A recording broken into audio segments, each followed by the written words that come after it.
Breakthrough: Swarming robots avoid collisions, traffic jams. I'm Steve Belair. Welcome to Breakthroughs. For self-driving vehicles to become an everyday reality, they need to safely and flawlessly navigate one another without crashing or causing unnecessary traffic jams.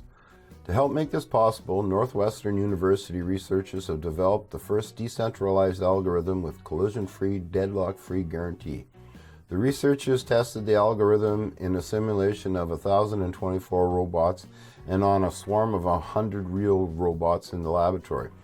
The robots reliably, safely, and efficiently converged to form a predetermined shape in less than a minute. If you have many autonomous vehicles on the road, you don't want them to collide with one another or get stuck in deadlock, said Northwestern's Michael Rubenstein, who led the study.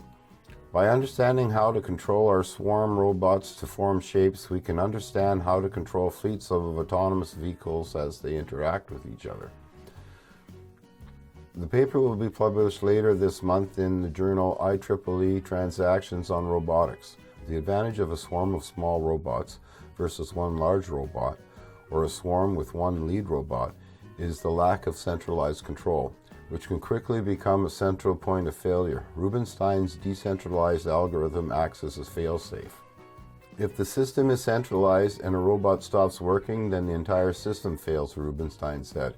In a decentralized system, there is no leader telling all the other robots what to do.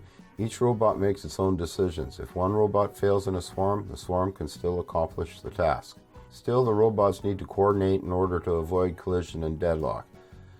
To do this, the algorithm views the ground beneath the robots as a grid. By using technology similar to GPS, each robot is aware of where it sits on the grid. Before making a decision about where to move, each robot uses sensors to communicate with its neighbors, determining whether or not nearby spaces within the grid are vacant or occupied. The robots refuse to move to a spot until the spot is free, and until they know that no other robots are moving to the same spot, Rubenstein said. They are careful and reserve a space ahead of time. Even with all its careful coordination, the robots are still able to communicate and move swiftly to form a shape.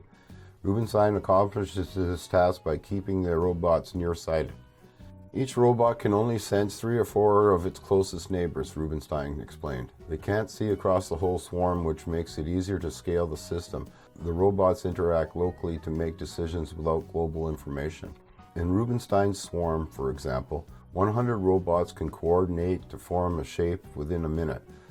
In some previous approaches, it could take a full hour. Rubenstein imagines that his algorithm could be used in fleets of driverless cars or in automated warehouses.